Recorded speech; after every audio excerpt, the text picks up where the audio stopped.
like a Hellcat.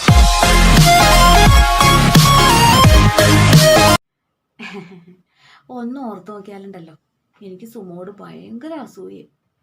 എന്താന്നല്ലേ, ഞങ്ങളുടെ അമ്മേനെ പോലെ ഒരു അമ്മേനെ സുമയ്ക്ക് അമ്മായിമായിട്ട് കിട്ടിയില്ലേ, അതുകൊണ്ടാ. ആ ഓഹോ, ഒന്ന് ചുറ്റുംപുറം ഒന്ന് അന്വേഷിച്ചു നോക്കി, ഇതുപോലൊരു അമ്മ ഈ പരിസരത്ത് കാണില്ല. അത്രയ്ക്ക് പാവാന്നീ അമ്മ. ഇതുവരെ നിങ്ങൾ ആരെക്കുറിച്ചെങ്കിലും ഒരു കുറ്റം പോലും അമ്മ എന്നോട് പറഞ്ഞു തന്നിട്ടില്ല കേട്ടോ. ആണോ? അയ്യോ പാവം അമ്മ. ഒന്ന് ഓർത്ത് നോക്കിയാൽ എൻ്റെ കല്യാണത്തിന് മുമ്പ് ഞാനും എൻ്റെ ആങ്ങളെയും അച്ഛനും അമ്മയായിട്ടൊക്കെ ജീവിച്ച ആ ഒരു സുഖമൊന്നും ഇപ്പം അമ്മയ്ക്ക് കിട്ടണില്ല. അതിപ്പോൾ അച്ഛൻ മരിച്ചു പോയിട്ടൊന്നുമല്ല, അല്ലെങ്കിൽ ആ പണ്ടത്തെ ഇതൊന്നും കിട്ടുമോ? ഒരു മരുമോളൊക്കെ വന്നു കഴിയുമ്പോൾ അതൊക്കെ കിട്ടുമോ? പക്ഷെ അമ്മ ഒരു പരാതി പറയണുണ്ടോ? അമ്മയ്ക്ക് അങ്ങനെയൊന്നുമില്ല. അതാണ് ഞാൻ പറഞ്ഞത്. സുമയ്ക്ക് അറിയാലോ, ഞാൻ പറഞ്ഞു തരേണ്ട കാര്യമില്ലല്ലോ. ഓ പിന്നെ പിന്നെ സുഖുവേട്ടൻ്റെ അമ്മയുടെ അടുത്ത് ഞാൻ മല്ലിട്ട് ജീവിച്ച കഥയൊക്കെ കേട്ടിട്ടുണ്ടെങ്കിൽ നെഞ്ച് പൊട്ടിച്ച് അത്തുപോകും. പിന്നെ എനിക്ക് ഇത്തിരി ഗ്ലാമർ ഉള്ളതുകൊണ്ട് അഡ്ജസ്റ്റ് ചെയ്ത് പോയെന്നേ ഉള്ളൂ. സുഖേട്ടൻ പിന്നെ നമ്മളൊന്നും പറയില്ല. എൻ്റെ സ്വഭാവ ഗുണം കൊണ്ടും അടക്കം ഒതുക്കും കൊണ്ടൊക്കെ നമ്മൾ പറഞ്ഞ് നമുക്കൊരിത്തിരി സപ്പോർട്ട് ആകാൻ സുഖേട്ടൻ മാത്രമേ ഉണ്ടാവുള്ളൂ. അതുപോലെ ഒരു തള്ളയുടെ ഒക്കെ അടുത്ത് ഞാൻ ജീവിച്ചു പോകുന്നത് ഓർക്കാനും കൂടി പറ്റണല്ലോ സുമേ. ഓ കഷ്ടം തന്നെ ചേച്ചി, ഈ കഷ്ടം തന്നെ. ചേച്ചിയുടെ കാര്യം ഓർക്കുമ്പോൾ എനിക്കും വിഷമം ചേച്ചി.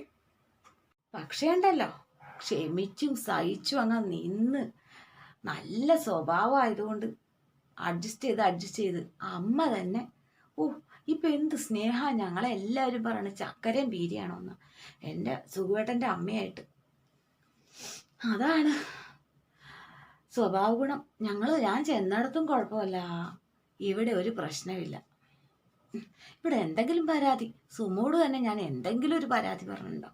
എന്തെങ്കിലും ഒരു പോരെടുക്കാൻ വന്നിട്ടുണ്ടോ? അതാണ്. എന്നാ പണ്ട് ഞാൻ ജീവിച്ച പോലെ ഒരു സാഹചര്യമാണ് ഇപ്പം. ഏയ് എവിടുന്ന്? ഇപ്പൊ ഇച്ചിരി സമാധാനമുണ്ട്. പണ്ടൊക്കെ ആയിരുന്നെങ്കിൽ ഉണ്ടല്ലോ, ഇതുപോലുള്ള ഐറ്റംസ് ഒക്കെ കുടുംബത്തുണ്ടായിരുന്നെങ്കിൽ സ്ഥിരം നിൽക്കുവാണെങ്കിൽ എന്തായിരുന്നു എൻ്റെ വിധി. ഏയ് ഒന്നുമില്ല, ഞാൻ ചുമ്മാ. സുഖമായിട്ട് വന്നോ? ഇതെന്താ ഇങ്ങനെ തന്നേമേ? എന്തെങ്കിലും കൊണ്ടുവന്ന് അപ്പം തന്നെ ഒന്ന് മേടിച്ചെടുക്കല. ഹായ്, പൊറോട്ട. എൻ്റെ ഇഷ്ട സുഖത്തിന് അറിയാലേ.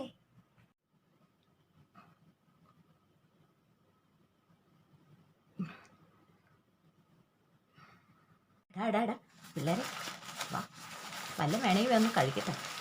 ആ തള്ളെങ്ങാനും കണ്ടു കഴിഞ്ഞാട്ടല്ലോ കൊതിക്കിട്ട് ചത്തു പോകും. ആ പറഞ്ഞില്ല അമ്മയ്ക്കാ. പിന്നെ അമ്മയ്ക്ക് ഈ വയസ്സാം കാലത്ത് പോസ് കേട്ട. അമ്മ ഇതൊന്നും കഴിക്കുന്നുണ്ടോ? അമ്മയുടെ വയറിന് കേടാവും. അമ്മ വല്ല കഞ്ഞിയോ പയറോ വല്ലൊക്കെ എന്തെങ്കിലും കഴിക്കും. അല്ലെങ്കിൽ ഉണ്ടല്ലോ നാളെ വയറിന് മുഴുവൻ വയറുവേദന ആയിരിക്കും അമ്മേ. ഭയങ്കര പാടായിരിക്കും ഇല്ലേ സുഖേട്ടാ? വയസ്സായവർ ഇതൊന്നും കഴിക്കാൻ പാടില്ല. സുഖേട്ടന് ഇതൊന്നും അറിയില്ല. രാമ രാമ രാമ രാമ ശിവ ശിവ. സുഖേട്ടാ നീ ഒന്നി. ഞാൻ സുഖേട്ടനോട് 1000 വട്ടം പറഞ്ഞിട്ടുണ്ട്, ഇതുപോലുള്ള സ്പെഷ്യൽ കൊണ്ടുവരുമ്പോൾ അമ്മയുടെ മുമ്പിൽ വെച്ച് പൊതി കഴിക്കരുതെന്ന്. നിങ്ങളുടെ അമ്മയുടെ കൊതി കിട്ടിയാൽ പിന്നെ തിന്നു കഴിഞ്ഞാണ്ടല്ലോ വയറ്റി പിടിക്കില്ല. വയസ്സായവർക്കൊന്നും ഇങ്ങനെ മേടിച്ചു കൊടുക്കണ്ട നീ. പിന്നെ തള്ളേനെയൊക്കെ എടുത്ത് തലയിൽ കയറ്റാണ്ടല്ലോ നാളെ അത് കുരിശാകും. മനസ്സിലാക്കിക്കോ. ദേ ഇനി ഇങ്ങനെ വല്ലതും കൊണ്ടുവന്ന് കഴിഞ്ഞാണ്ടല്ലോ നേരെ മുറിക്കകത്തിട്ട് കൊണ്ടുവന്നാൽ മതി കേട്ടാ. ഇതിപ്പോൾ തള്ള കാണുകയും ചെയ്ത് തിന്നിട്ടാണെങ്കിലോ വയറിനൊരു സുഖമില്ല കേട്ടാ. ഈ തള്ള എന്തെല്ലാം ഒരു സുഖമായിട്ടും പോയി കഴിഞ്ഞാൽ എന്നോട് എടുക്കണമെന്നറിയാം. ഞാനായിട്ട് അതൊന്നും പറയാത്തത്.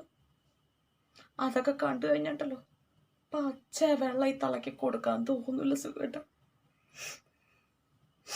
സുഖേട്ടൻ നാളെയെങ്കിലും ഇനിയുള്ള ദിവസങ്ങളിലൊക്കെ ഇങ്ങനെ കാണിക്കരുത് കേട്ടോ. എനിക്ക് ഭയങ്കര ഫീലാകും കേട്ടോ. നിങ്ങൾ ഇതുവരെ കഴിച്ചു കഴിഞ്ഞില്ലേ തള്ളേ? ഈ ഇരിക്കുന്ന പാത്രങ്ങൾ മുഴുവൻ കഴുകിയിട്ട് നിങ്ങൾ കിടന്നാൽ മതി കേട്ടാ. പോരാതെ ആ അരി ഉഴുന്നൊക്കെ അരച്ച് വെച്ചിട്ട് കിടന്നാൽ മതി. നാളെ സുഖമായിട്ടേ രാവിലെ ദോശ ഇട്ട് കൊടുക്കേണ്ടതാ.